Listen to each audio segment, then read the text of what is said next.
this ride.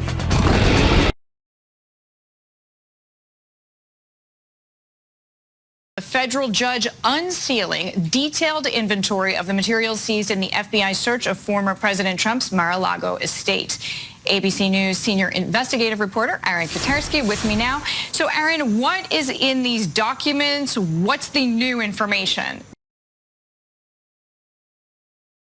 Well, you got me. By all accounts, it doesn't make sense.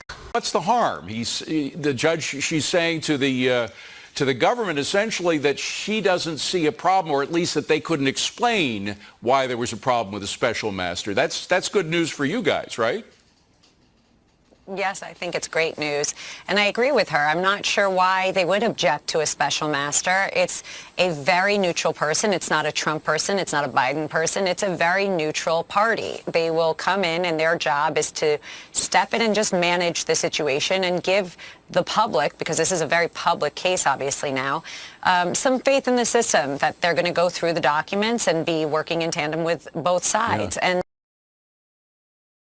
And eventually,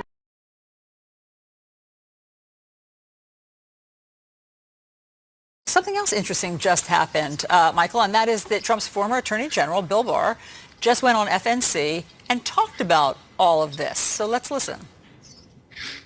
What people are missing is that all the other documents taken, even if they claim to be executive privilege, either belong to the government because they're government records, even if they're classified, even if they're subject to executive privilege, they still belong to the government and go to the archives. Let me just say, I think the driver on this from the beginning was loads of classified information sitting in Mar-a-Lago. People say this was unprecedented. Well, it's also unprecedented for a president to take all this classified information and put them in a country club, okay?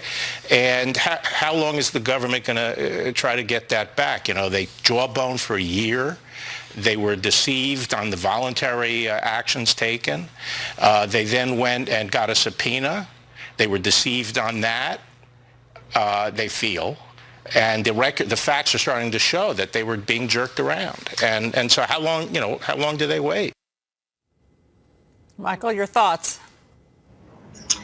Well, I mean, you'll forgive me if I don't accept Tim as the voice of legal or moral authority, having watched how he behaved during his time as attorney. 15 minutes later.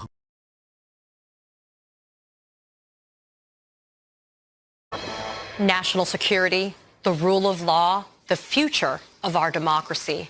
That's what's at stake for Attorney General Merrick Garland as he considers indicting former President Donald Trump. With this week's flurry of filings and disclosures and court orders, it's easy to lose sight of the big picture. But Josh Gerstein of Politico drives it home. Quote, "Of course, one unknown ultimately looms large over all the other machinations. Does Garland view Trump's cavalier and even defiant approach to the national security secrets at Mar-a-Lago as something of sufficient magnitude to bring the first criminal case against a former president in United States history?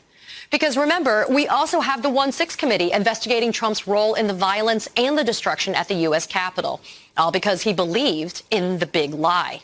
And speaking of the big lie, this week, Trump's former lawyer, John Eastman, appeared before a grand jury in Fulton County, Georgia. That grand jury is investigating efforts to overturn the 2020 election in that state. Eastman pleaded the Fifth. So how will these various criminal cases against Trump and his acolytes play out in our nation's courts? The answer will have long-standing consequences for our country. As Gerstein puts it, the political fallout of a losing case against a former president could be devastating. Joining me now is Politico's senior legal affairs reporter, Josh Gerstein. Josh, my friend, thank you so much for being here. Look, you've spoken with former prosecutors, intelligence agency lawyers, Justice Department officials. What have they shared with you about some of the considerations that Merrick Garland is thinking about and ruminating over in order to make a decision on whether or not to indict Donald Trump? Well, Katie, congratulations on the show, by the way. They tell me that, this is one of these crimes where when you look at the statute book and you look at the elements in it, This is how legends are born.